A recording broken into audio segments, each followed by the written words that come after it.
and private persons who are interested in generating, transmitting, and distributing power could come into play. And that era saw when investors were not very comfortable. It wasn't easy for them to come into Nigeria with their resources to do business in power. The market wasn't so certain, because you need to secure approval from the federal government and then to deploy your investment into any area of your choice. That wasn't a very easy arrangement, and laboriously Nigeria saw the need for the constitution to be amended so that power can be taken again off the exclusive legislative list to concurrent legislative list, wherein federal government and states can very well have jurisdiction to legislate and then carry out the business of power in their several respective states. That ultimately saw the amendment of the constitution, and consequent upon that amendment was again the enactment of the Electricity Act 2023. A whole lot of effort got into creating this new power regime in Nigeria. Incidentally, it closes at the time the then government of President Buhari was winding down, and true to it, he couldn't assent to that law. When President Tinubu came on board, he saw the importance of this legislation and then choose to do the different for the very first time. Others were like, I want to understudy it, and then allow for that legislative year to close, and then also have the new legislative assembly, the 10th assembly, to look at it again. But he didn't do that. He called for it, understudied quickly, took legal advice and opinion, and felt that it was going to satisfy the yearning of Nigeria, and swiftly assent to that law even before any other activities in his region. It's right. That gave us the platform to begin to engage this conversation. It opened up a new vector wherein states are empowered to make law for power generation, distribution, and transmission within their own enclave, and then allowing again for regulatory activity at national grids in the hands of the federal government. So the implication for Benue State is that with this present power regime in Nigeria, Benue State, like every other state, is enjoined by that law through their House of Assembly to make law for generation, transmission, and distribution of electricity within their own domain. And it's an opportunity that we are going to latch in. We're latching in because now it puts in the hand of the state to create an electricity market and put it in the market, so the corridor for prospective investor to look at, and then woo them to come and invest. At this point, their coming is not necessarily going to open up a conversation at the national before they step down directly to the states. That discussion can come up, and subject to the terms and conditions that the law of Benue State or wherever state they want to go to provide, they can do business. That's right. So now I want us to look at this, Honorable Commissioner. This question can be tackled by the both of you.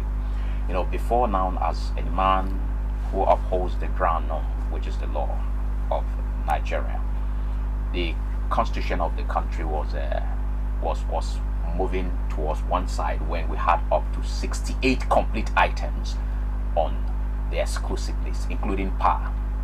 And very fortunately for Nigerians, President Bola Ahmed Tinubu, in his wisdom, on the 9th of February in 2024, decided that he would amend the 2023 Electricity Act, which we are discussing here today. The question is, after the amendment, how much of efforts have been done by the states, including Benue, where you are saddled with the responsibility of ensuring that power is constantly available and power is no longer an issue in the state? What effort have we done arising from the amendment? And what have you seen from the other states their efforts to rejig the power sector using this instrument of the law? Yeah, law is one of the moving things. It's not static. It responds to societal emerging situations, and it's meant to address or create a platform for better human existence.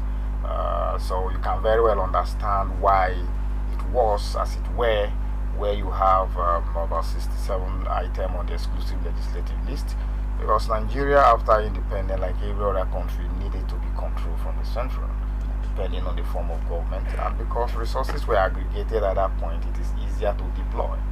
All right, and then to also aggregate resources, it is easier to be managed at the central point than allowing several states to struggle on their own. And when we go to that level of stability, it necessarily means require again that we begin to devolve this power, and that's why we are where we are today in 2024, particularly on the power regime in Nigeria. What does that portend for the several states? Every state received it with excitement, and that excitement was with mixed feelings against the backdrop that it needed to be very well understood. And power is not cheap, power is technical, and power is capital intensive. So as we receive it with excitement, you must also gauge it against this contentious background, that as you jump into it, you might not be able to navigate your way to stabilization. So therefore, you must understand it and begin to deploy your catching in on that advantage strategically so that you don't miss it. So I got various states are approaching it from different dimensions. Yes, tell us how Benue is approaching it. For Benue State, we have understudied what this means and how best we can come in. How best is to do strategic engagement and to explore the opportunity that this new regime threw up. That strategic engagement took us to several fora where we had conversations with critical stakeholders to also unveil to us what this new regime means, and particularly for Benue State.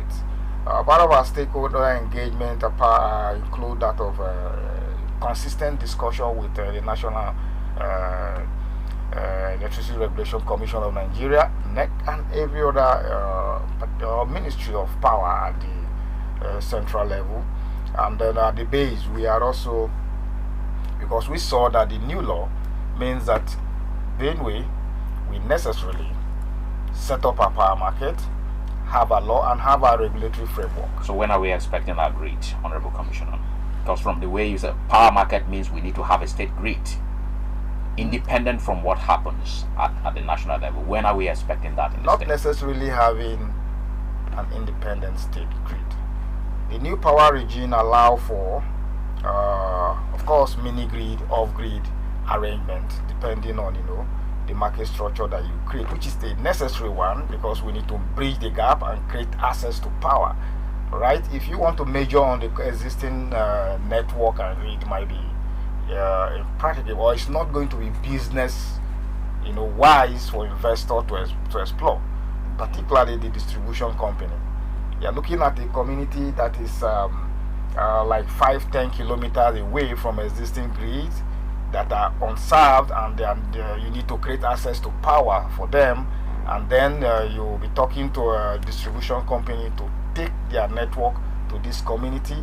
It will impact on the cost of the tariff, which is not business wise. So necessarily for such community, you'll be looking at a mini grid that will be designed to suit them, wherein you generate in situ and distribute among them and sell your power within that community. That's right. All right. So this is the area where every state, and Benue in particular, need to very well understand so that you can create your market.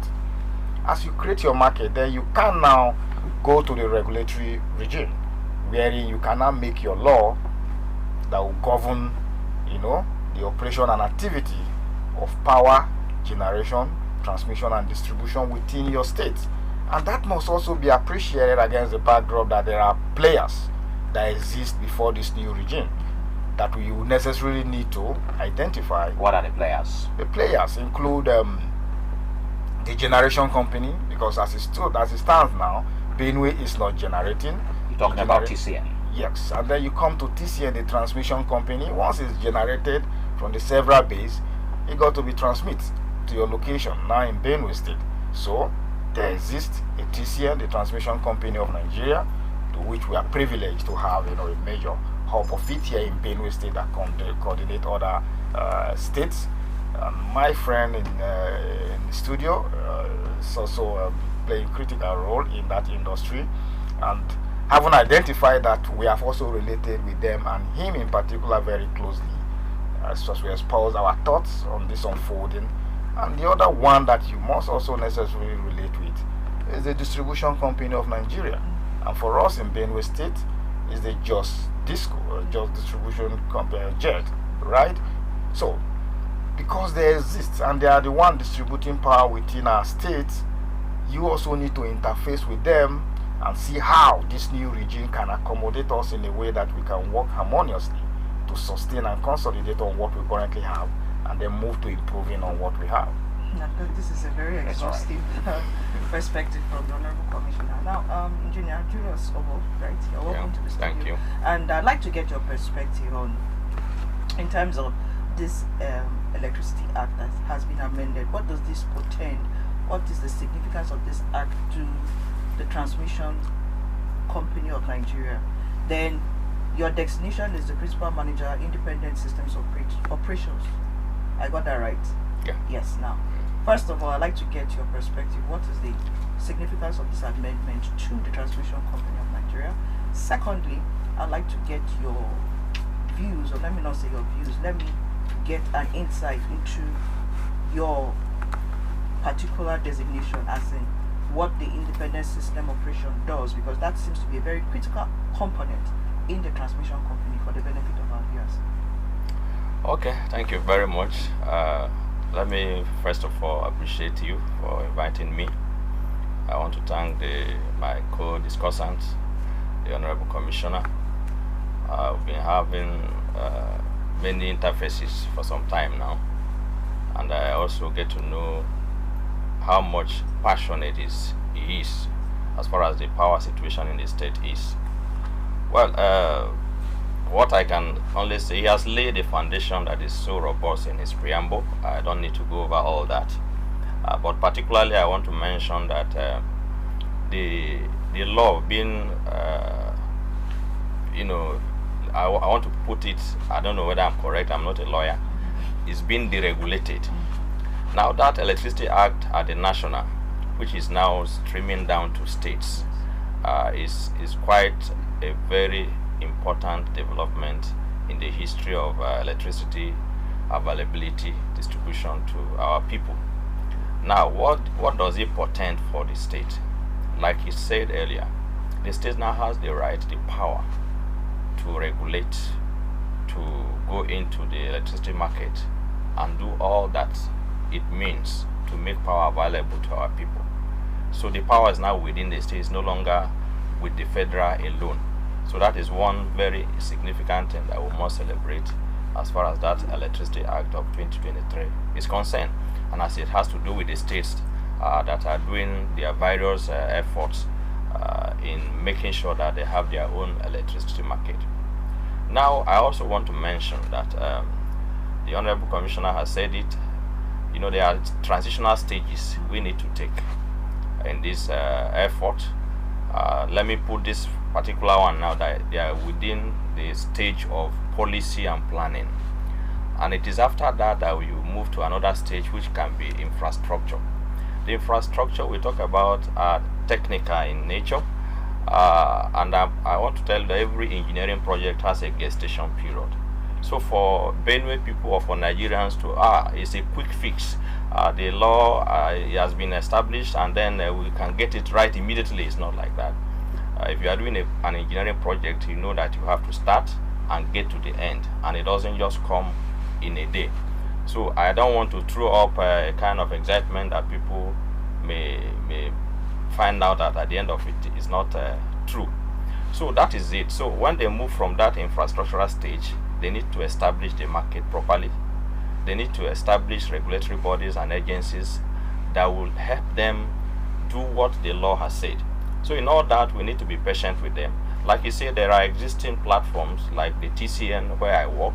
As a matter of fact, I thought I was coming on my own capacity, but since you mentioned it, I will have to give you some information about it. Yeah.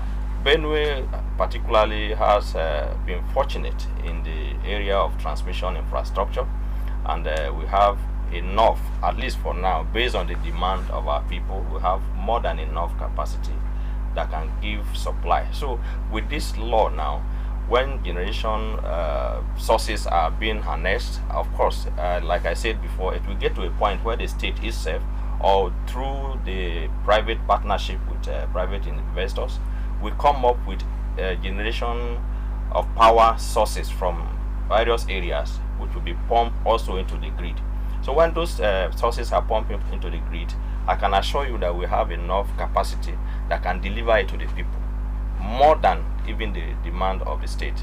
Of course, there is yet to be a comprehensive power audit or energy audit in the state, which I believe in due course, the Honorable Commissioner, I think, is working on that. We should be able to know what is the demand of Benue State. But at least fairly, I can tell you that transmission can accommodate any demand that Benue needs. We don't generate, so they only pass through our corridor. I can give you that assurance. Okay, Okay. Engineer Obio, I still need you to take on the second question, which has to do with the independent system operations. That seems to be a key component of the transmission company. So I'd like you to give us more insight into what this particular critical component is going to achieve through this amendment. Because, like you said, TCN is a critical, player in this field. It was established in July 2006. Yes, with about 10 transmission regions in this. Nationally. So across the nation, I beg your pardon. So this independent system operations, I know it's a critical element. So please give us an insight into what, or let me say, how critical it is to this process. Yeah, sure. Transmission Company of Nigeria, as you used to know it, is currently being unbundled into Nigerian Independent System Operator, which is one of the aspects where I am working now. The other aspect is the transmission service provider, still owned by the TCN. By 31st of August, it is in the news, it's public, it's not classified, that NISO would be fully independent. So what are the roles we need to play as a NISO? Of course, we're going to be in charge of the electricity market nationally. We're going to be in charge of the generation dispatch. When generation companies generate, we are the one to appropriate where it will go and what will go to where. We're going to be in charge of provision of ancillary services. Ancillary services are services that help us to make the grid robust. The grid operation, including the communication aspect of it, the market operations, are aspects that we in NISO are going to undertake. And now the relevance of it is that government is now going to rest a bit, because when we are charged with such responsibilities and we are able to discharge them, I think the energy market will be more robust, including the states. And of course, let me also mention that I think the Electricity Act provided that states or individuals can generate and at a point use the grid, our grid, as an interface. For instance, if Nasarawa is generating maybe more than it needs, it has to send the excess. There's going to be an energy interchange or exchange between the state and the grid. So the NISO You is mean also the national grid? yeah, the national grid. Okay. Yes. Even as an individual, if you are licensed to generate maybe more than your local demand, the excess has to go to the grid. So NISO is also going to give an opportunity to people, and that brings in more competition so that the grid will be stable.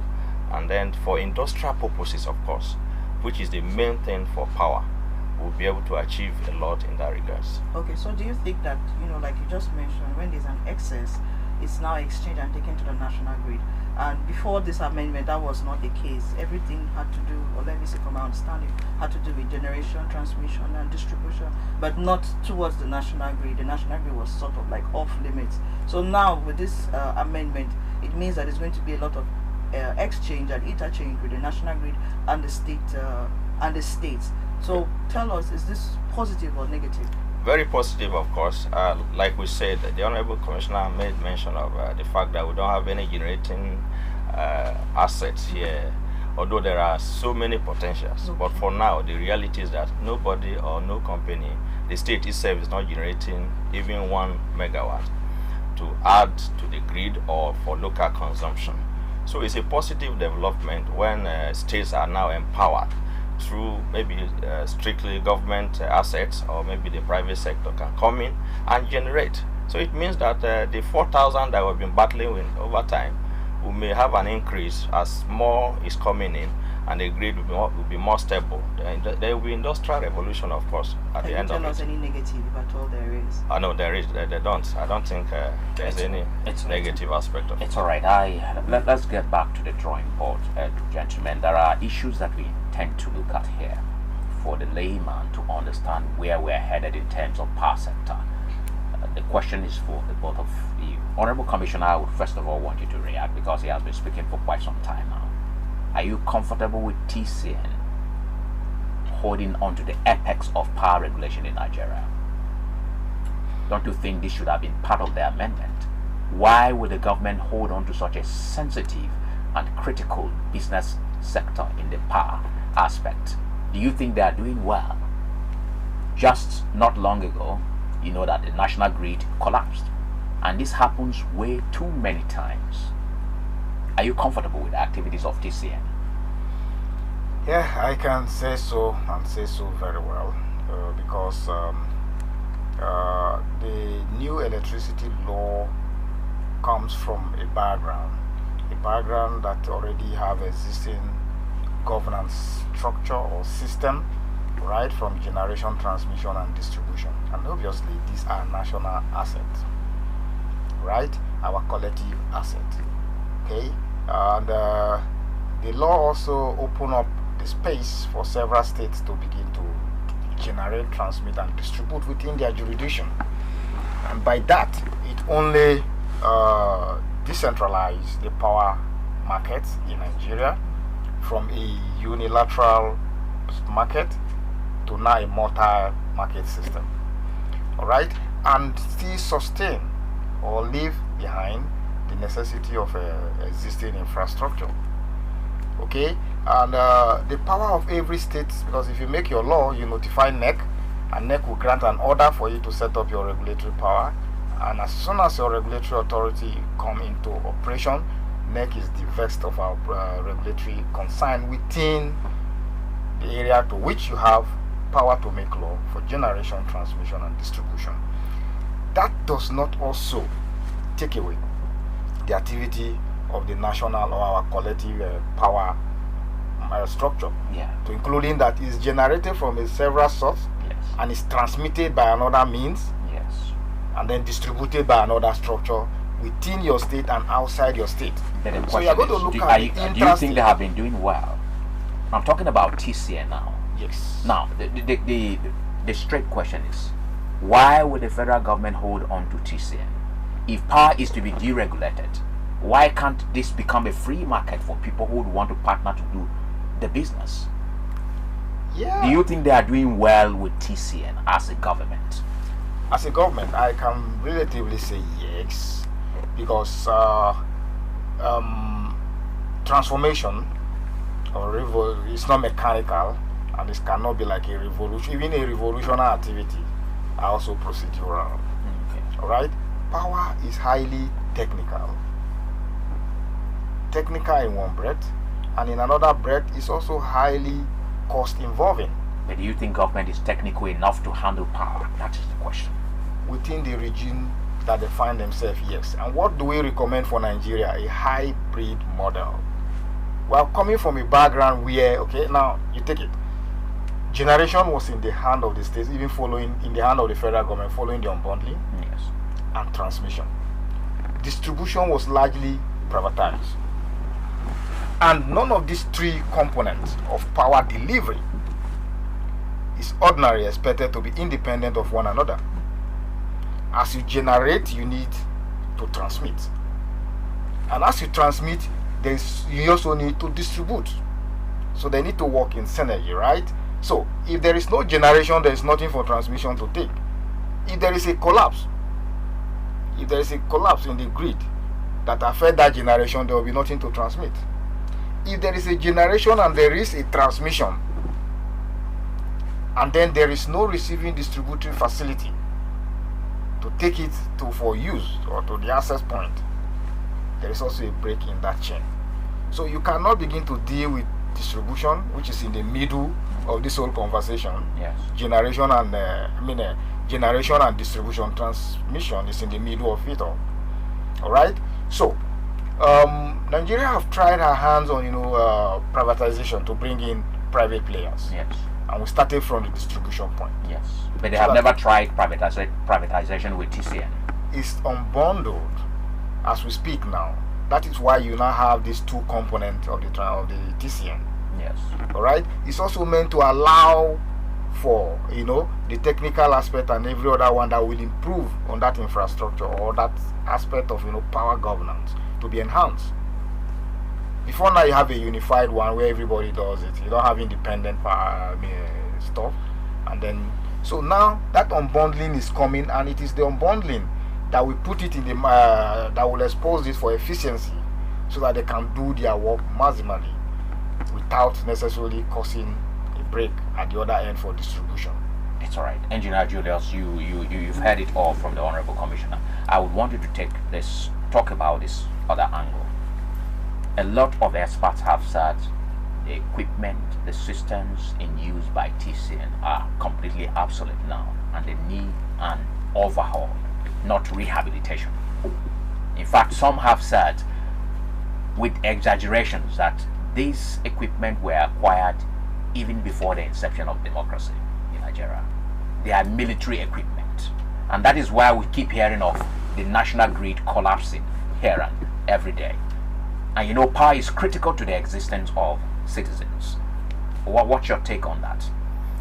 Okay, I did mention before that I thought I was going to be here in my own capacity, but that's not to say that I cannot give some information relating to where I work, which is TCN and ISO.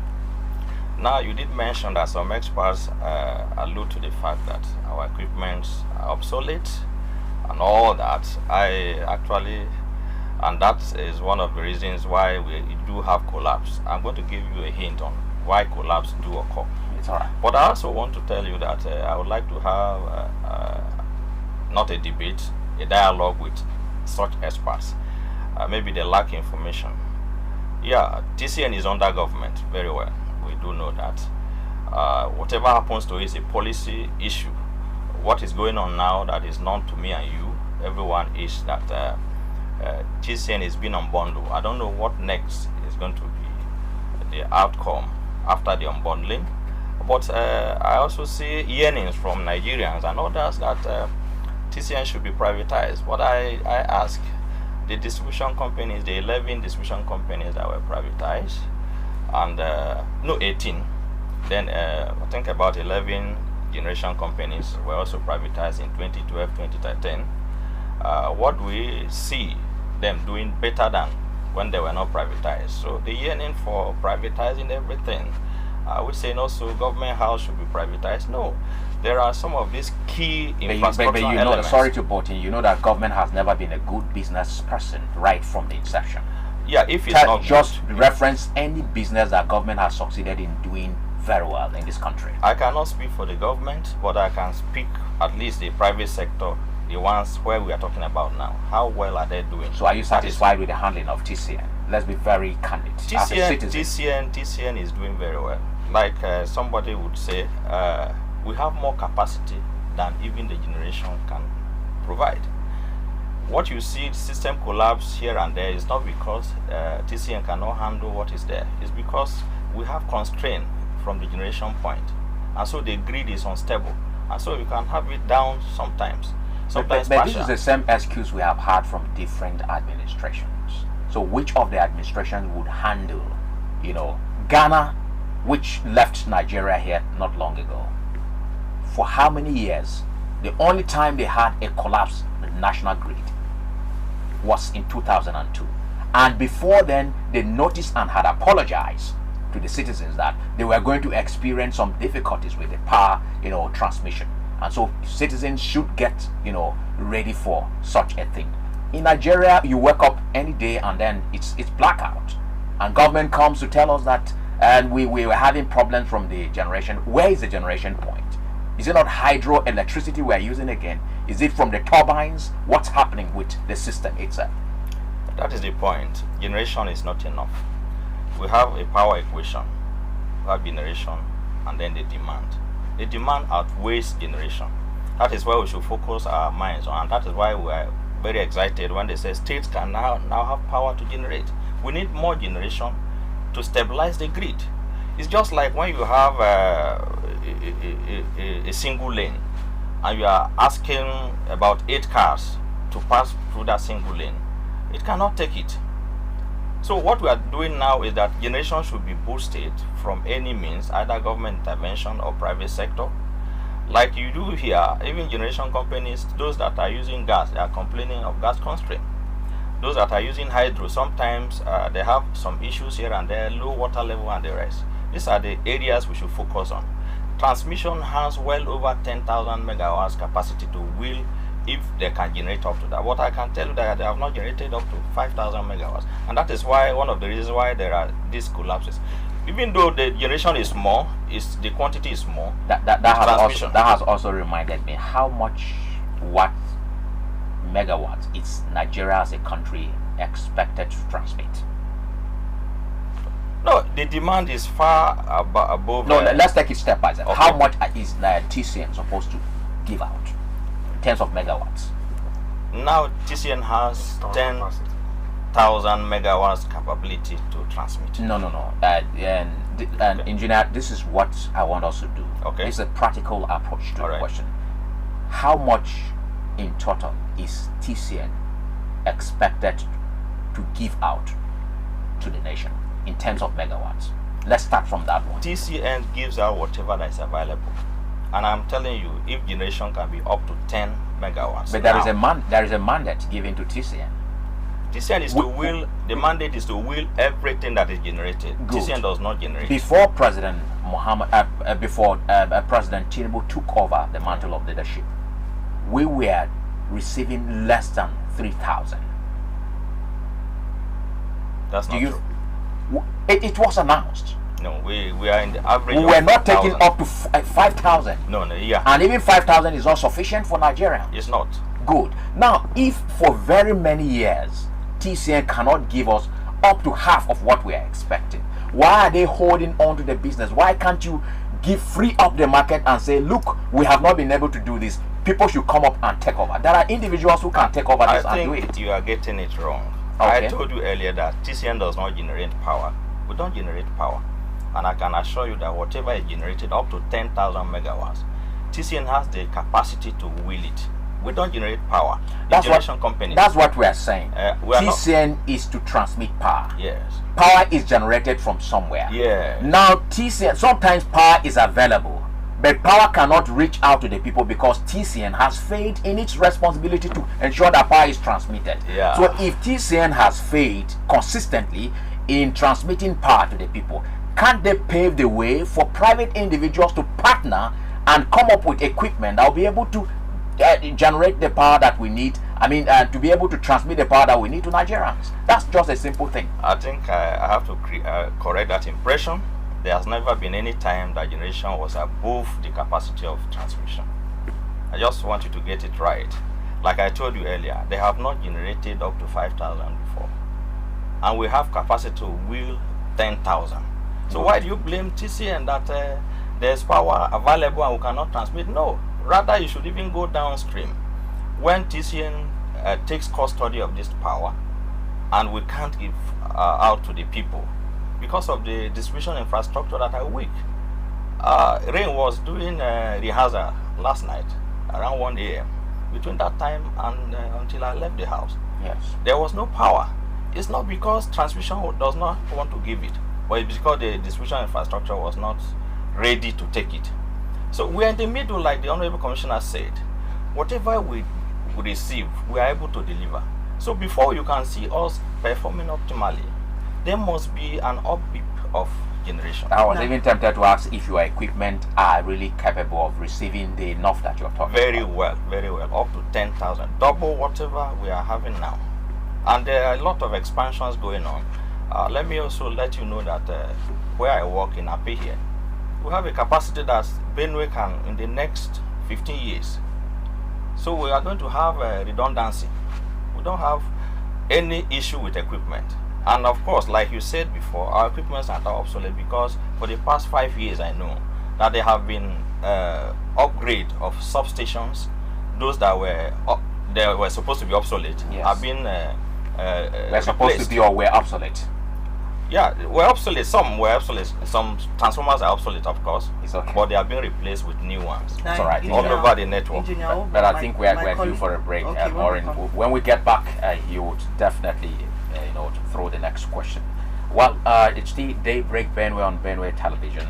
We'll continue with the program, and I'd like to say that after the break, we shall get to deepen our discussion.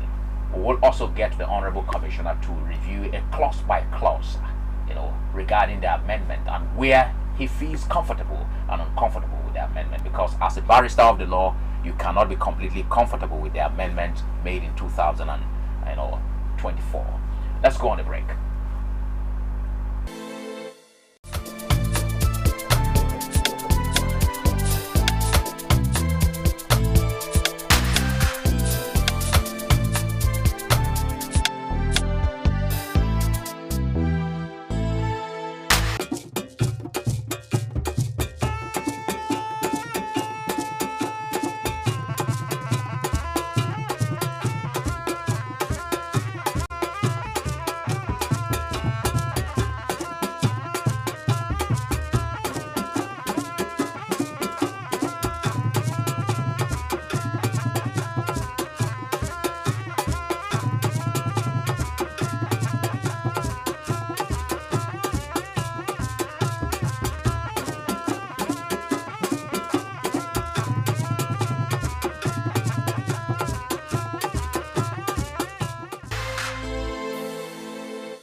Welcome back to the program. This is Daybreak Benue on Benue Television, and in the last couple of minutes we've been playing host to the Honorable Commissioner for Power, Renewable Energy and Transport in Benue State.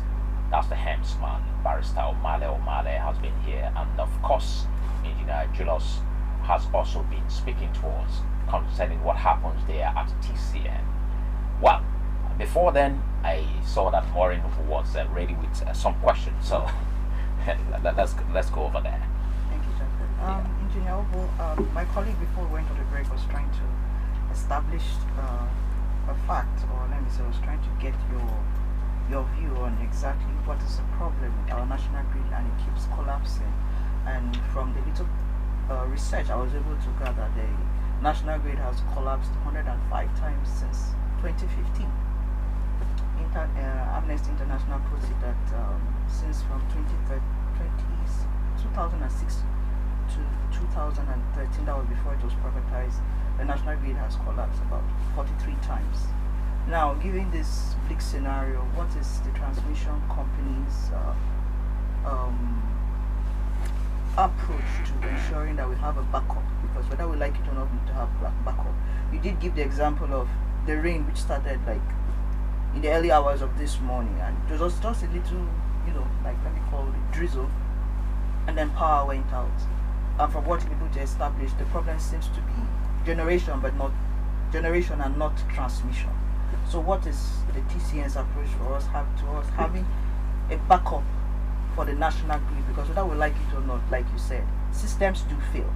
And if I remember correctly, the last national grid collapse, which was in July, and when power was restored, the Abuja Distribution Company did say the collapse happened due to systemic failure. So that means some technical things are going on wrong. So please give us give us what the TCN is trying to do about having a national backup plan for the national grid. Okay, like I said, I will repeat it. I will be speaking on my personal capacity. Okay. I do not have the authority to speak for TCN as regards some of these questions, but I will use my own personal and as an experience. As well. Yes, yeah.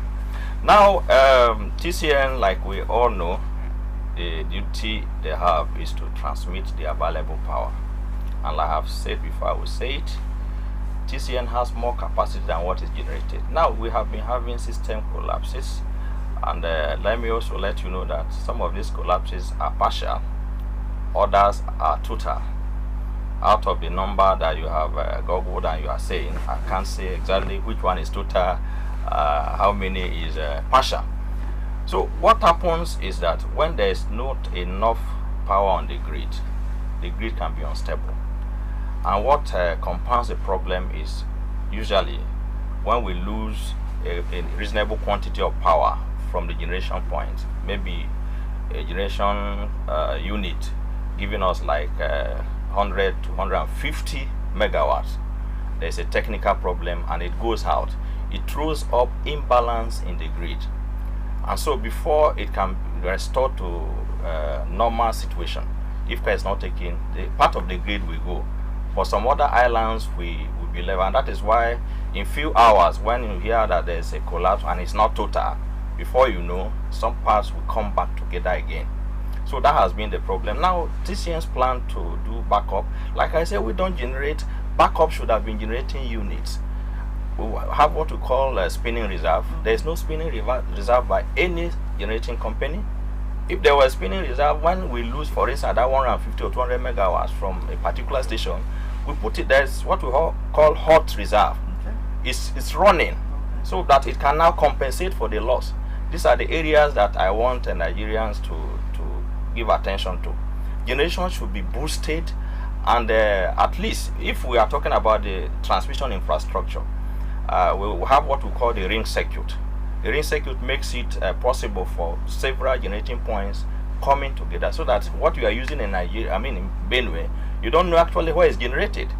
So that ring circuit is almost complete, and that is why this double circuit line from Ugwaji, Kotekpane through Gwaji, through Makodi to Lafia and Jos is established. Another double circuit is from Lafia to Abuja. These are to strengthen the grid in case of instability, so that some generation stations are not aligned by the time there is a trouble with any of the units on board.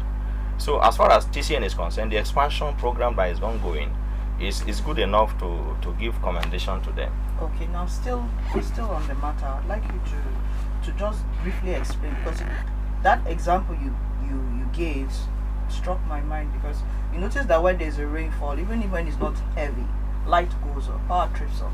I want to use Makudi as an example, but you find out that somewhere maybe around a P and towards like the outskirts of Makudi, light seems to be a little bit stable. What do you think is what is actually responsible for this discrepancy? Yeah, it's poor distribution infrastructure. We have power lines, distribution power lines that are very old, very obsolete. One, there are some of them are undersized. Two, number three, you have overgrown weeds, trees or climbing some. Number four, the power lines themselves, you see they are loosely tightened in such a way that there's always leakages along the line. So when you see a tree close to a power line, and maybe they want to cut it down, the owner is saying you don't do that. What happens is that when there's rain, a little bit of breeze, and it pushes the branch of the tree to touch the power line, that will create an earth fault, and the line will go off. So and whose you have no power. responsibility it is to sanitize? That's purely distribution responsibility. Like I said, there are distribution infrastructure we don't have right on. Now you gave an example, the high voltage line. Yes. For distribution, which is 33 kV, from a pay that goes to several places. People that are directly tied to them, they have more stable power, because at least those ones are not susceptible to they are more rugged. For instance, you see this double circuit tower from Api, carrying power to Barracks Road and then North Bank. At least those ones are more better than the ones that are on. So why can't everybody be on that? No, it's not possible. Why? For flexibility purposes, in fact, it's not even supposed to be directly put on that. So those voltage lines are segmented? Yes. That main line comes to a substation, Yes. where it is now stepped down to 11 kV and now redistributed for flexibility. For instance, if something happens to that main one, everybody connected to that main one, including the substation, will be out. There is no flexibility anymore. So, but if one line, maybe the high level line from the substation is out, other areas like Wadata, GRA, and the rest of them will be on. Urukum will be on. So, for flexibility purpose, it's not supposed that everybody should be tied directly to that train infrastructure. So from what I can gather now, we ought to have like several 33 kVAs. Maybe not. Not really so, Not really. except dedicated ones. Oh, okay. Now, still on this train of thought, because I need you to clear one thing for me. You said that the duty, because you mentioned those trees, and it's true. Those trees, when rain is falling, their branches will move because of wind. Now, in as much as you said that that's not your responsibility, don't you have like a system, or let me say an approach, where you liaise with the distribution companies, because they are citing very valuable, like high tension cable wires, and it ought to be such that when they are citing these wires, or these wires, because they are carrying live voltage, they do it in areas that are clear. So don't you think that there ought to be like a system where you collaborate and have like a clear path for these high tension cables to sit perfectly? Because you have consumers who are using line, and most of the time it's not like the rain falls heavily all the time. There are instances where the rain is manageable, and we at least expect that we have power during that period. What do you say about that? Yeah, we don't have business having power out during rains if the right thing is done. I think the closest example is if you go to Aba, the geometrics, if you see their power infrastructure, the low voltage power infrastructure, to be difficult, whatever it is, that the light will go off during rains. I see video clips of when there are tornadoes and all that in foreign countries, Yes, and there's still supply, except they will on their own put it off. So what they need to do is to bring in the correct materials for this. We don't need to be tied to 330. And of course, like we said, ours will be advisory. I cannot do their job for them. And of course, it's also to appeal to government to look at the investment, even as we prepare for our own electricity market. They should look at investment in this distribution infrastructure. So are you comfortable with overhead wiring? Because other countries, you can't see cables flying over your head. For now, this is what we have. It's not that it's the No, best. the question is, are you better. comfortable with it? If you had the powers, wouldn't you have changed If what we I have? have the means, I will go underground. In the central area in Abuja, you hardly see any power line. They are underground. And they have less problems with connectivity. Yeah, of course, they are more robust. The underground infrastructure, they are more robust. But of course, it comes with cost. Before I get to the Honorable Commissioner, I'm beginning to sense that the TCN and the distribution companies are not collaborating very smoothly. That's from what I have seen. You don't have a synergy, a working synergy. Please, Do you? that should not be correct. We do. We have very close synergy. We are the interface point. Some of my stations are directly interfacing with them, and we have synergy. They can testify to that. Our duty is to make available power to them, and we have been doing that. I don't think we have any issue. Because power has been wasted. We have a lot of wastage in terms of power. The power that is distributed is not even well utilized. People leave their bulbs and go to bed when they are not even security bulbs. People leave their appliances on and all of that, and there is no collaboration between you and the distribution companies to check this thing. That's what I'm beginning to observe. So it's as good as the power that is being distributed. Let's say 50% is wasted, while less than that amount is utilized. Okay, this is another angle to it. I think the Honorable Commissioner might want to say something. But I Yes. said it is the duty of the media actually to educate people. Public education is in the hands of you in the media. Thank God you know the truth. We are wasting power we are for unproductive purposes. Why don't we educate our people so that it can be left for productive activities?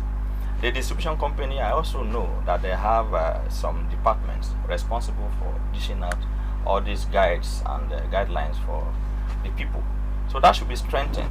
It's okay. I think we need to give the Honorable Commissioner some time. Honorable Commissioner, this was just for a build-up so that you can criticize if you want. You have the liberty as a lawyer away from being the Honorable Commissioner.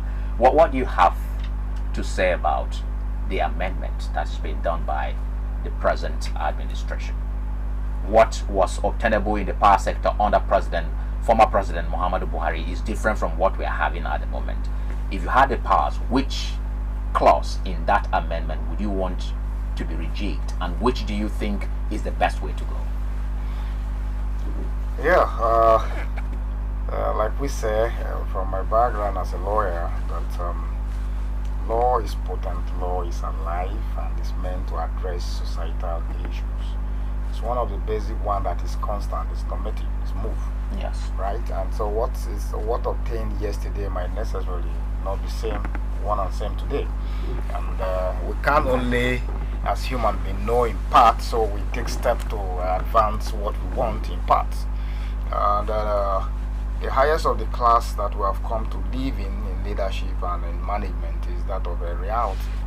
It means as the situation dictates, you have to square to it. The law from where we came from was satisfying all purposes and suddenly got obsolete with societal growth and development. And it is these changes that necessitated the amendment of every law, and particularly again even the constitution, which is the grand norm of the country.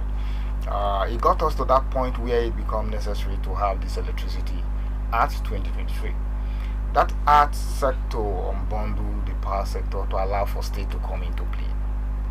By the provision of that act, states through their House of Assembly shall make law to regulate power generation, transmission and distribution within their enclave. Yes. Alright? It allows for within their enclave without more. Okay? And then that law was coming from the background that, look, power sector is compartmentalized into three, and every reasonable law must address these three components. One of it is the technical aspect, the two is the commercial, and the three is the regulatory aspect. Yes. Alright? And then you know that the technical aspect is also capital intensive.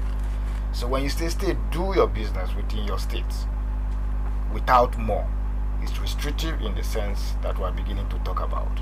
And that law also says that, your regulatory power is within your state. So if it moves into another state, you do not have. That is left in the hand of the national. And then we began to say again, that does not encourage and engender regional integration. Regional integration will allow for pool of resources. Alright? And then it allows for states to measure in their comparative advantages. There are states who do not have capacity for power utilization, but they have high capacity for generation. So they can generate, and by the operation of the act, should be allowed to willy-nilly, on their own, by collaboration, transmit to any other state that can offtake. Okay. Not necessarily taking to the grid for the grid to distribute from that point. No.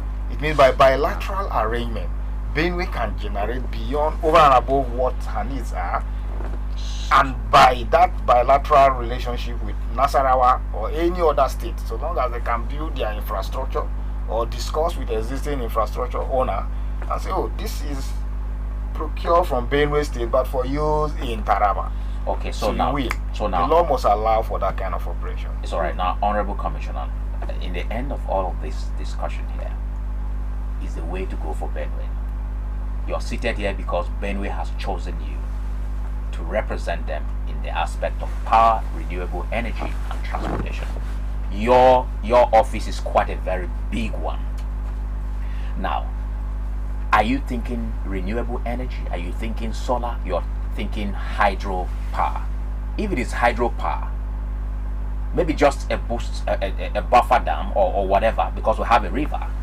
But let's look at the available opportunities you're looking at. Can we have a peep into one of your proposals to His Excellency? Yeah,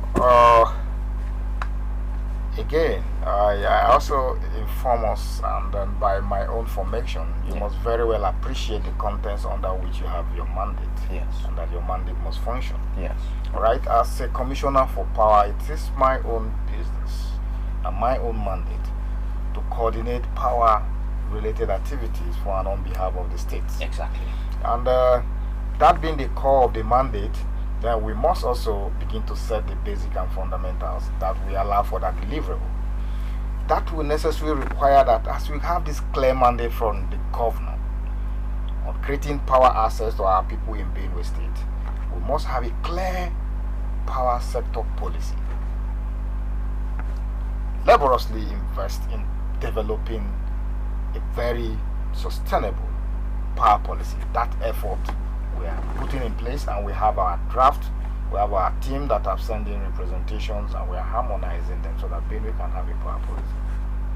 That is coming from the backdrop that yes, as we embrace this new power regime to create our power market, we do not necessarily have the financial wherewithal to begin to give effect. The partnership can be done. Yes. So to creating that partnership, every prospective investor must look at what policy do you have, and how does this policy protect their interests as an investor. Yes. And secondly, for you to begin to call or attract investor to your place, you must also develop, an accessible, verifiable power market, Good. so that you can now say, oh, this is our power need in Benue State. By our geographical spread and our configuration, this is how our settlement pattern is. We have community that are served, others are underserved, others are unserved, and this is their structural composition in settlement. We have industrial layout. Yes. We have places that are prone for agricultural purposes. Yes. You must design this for investor to come, and when you do that and you are in the market, you make it a lot more easier for investors to, oh, this is the power market in Benue State. I have 10 naira, so I can deploy here and it can come back to me. So, Honorable But the straight question was, are you, as a person, are you looking at hydroelectricity, or you're looking at, solar, you're looking at renewable energy? Which seem to be on your mind the most? Yeah, first you must identify all the sources of power generation that is available to you. Good. And as you do your power audit, you also build, your power market. You expose the potential of the state. So which The have you area- identified so far? Now, in Benue State, we have the benefits of the hydros, leveraging on River Benue, Good. right? And then we have also identified that there are cottage, like 11 existing dams in Benue State Good. that are largely for agricultural purposes, that can also be enhanced for power generation purposes. That is also identified as we build our market structure to like, oh, in hydro base, this is where we have our comparator, or these are the resources that are available to us. And then you move again. Oh, Benue State is in the north central, and then this is the weather formation, meaning we have from the hour of 7 to 7 p.m. Yes. you have consistent volume of solar that you can harness.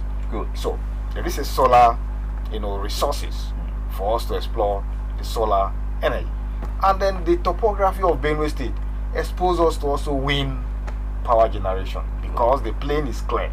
There are places that you can bevel and then create that activity and then generate. And what about waste to power? We have this comparative advantage that we can harness both our agricultural waste, even though now we burn them. Don't we have coal? We are going there, right? You create that, oh, we have this volume of waste that are littered. If they can be harnessed, then you can explore thermal. Alright? And then you say, okay, we have coal, large deposit of coal from Oupa through to the Nwande Axis and another area in Benue State that can be used.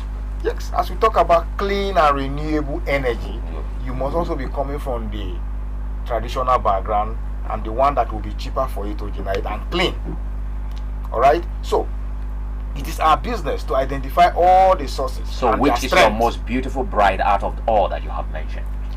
The beautiful bride. That's the question I really want you to answer before you leave.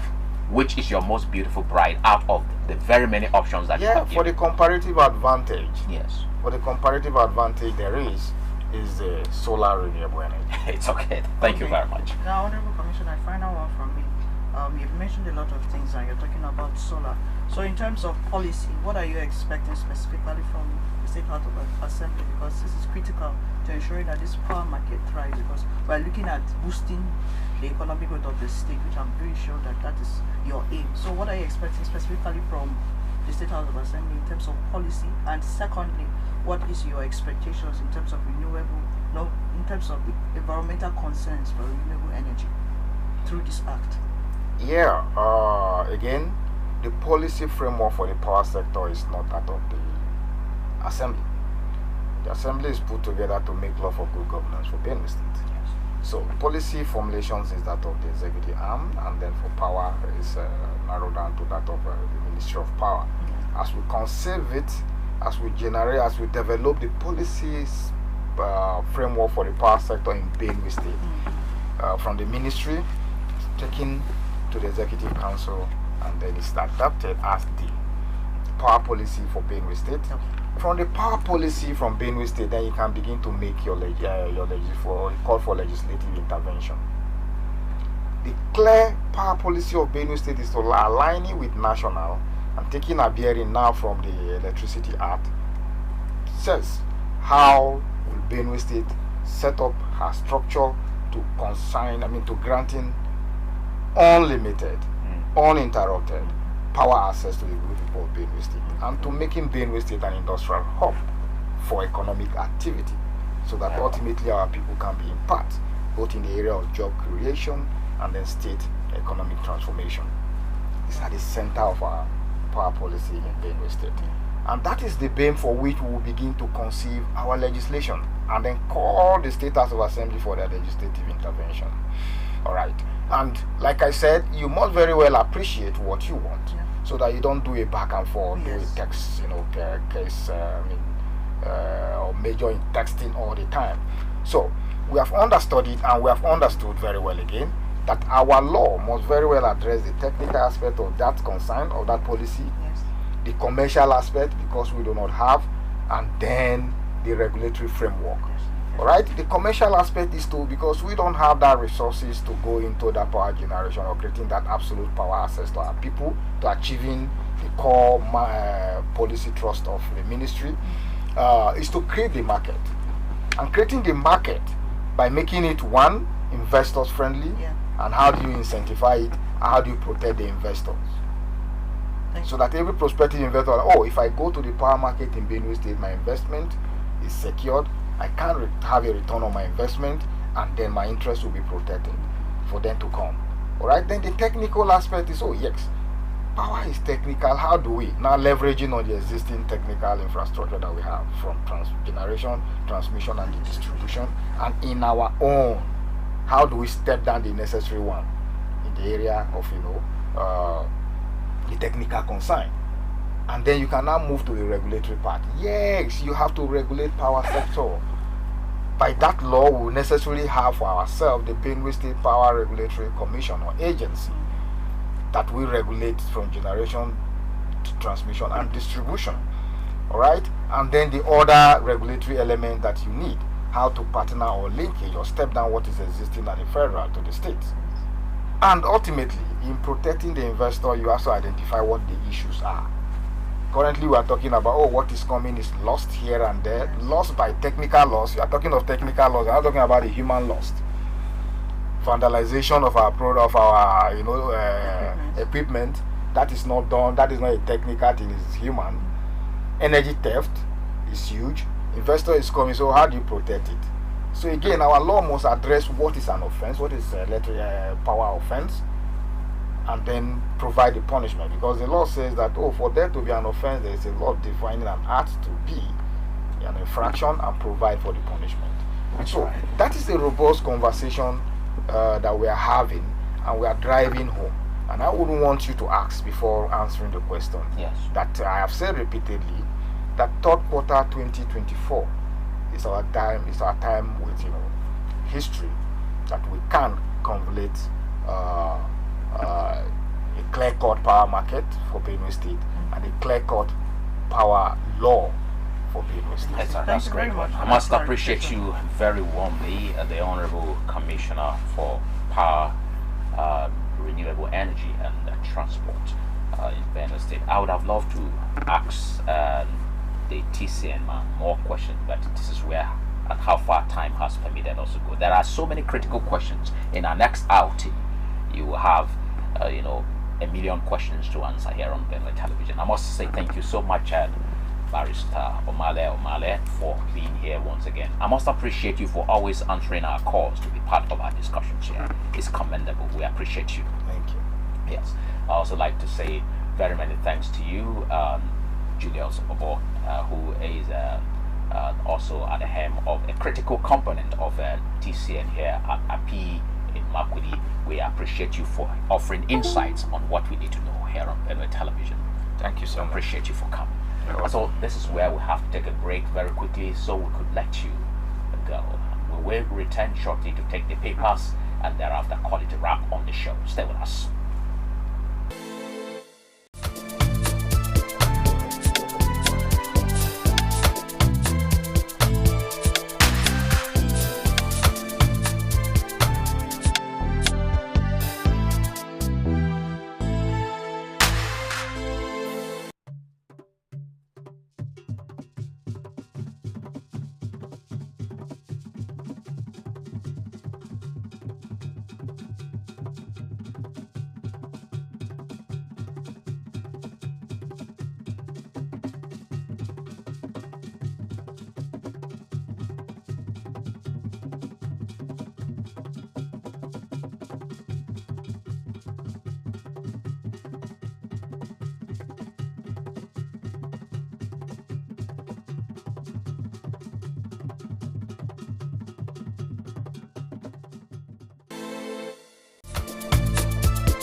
Welcome back to the program. This is Daybreak Benue on Benue Television, and we are taking a look at the papers briefly. Before we say goodbye, we have the banner headline here that says tough times. This is coming from the Guardian newspaper.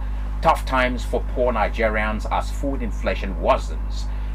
Malnutrition. You can find that on page 6 of the paper. The writer says 100 under 5 children die every hour.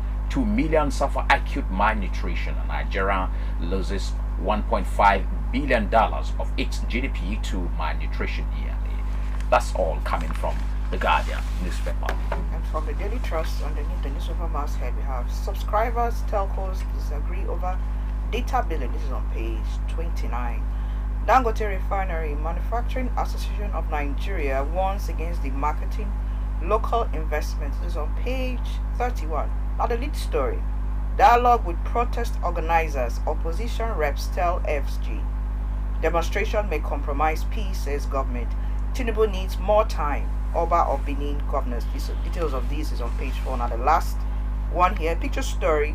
Women weepers, volunteers digging in the mud for survivors at the scene of a landslide in Gofa, southern Ethiopia yesterday. That's it from Daily Trust. Now let's take a brief look at the Nation newspaper here. Not to planned protests similar to NSAS. Governors warn. Don't overheat the polity. Oba of Benin, give government more time. And then we also have this one here that SARS Labour Party accuses its elected members of being behind crisis. You can find that on page 3. June 2024 budget will be fully implemented. You can grab a copy of the paper to get details. And that's all coming from the papers. Very briefly, we want to say thank you so much for being with us on the show. Well, my name is Japhet Kwahom. Thank you for staying with us on the show. My name is Maureen. Have a pleasant day and stay tuned for the rest of the programs on Benue Television. Have a pleasant day.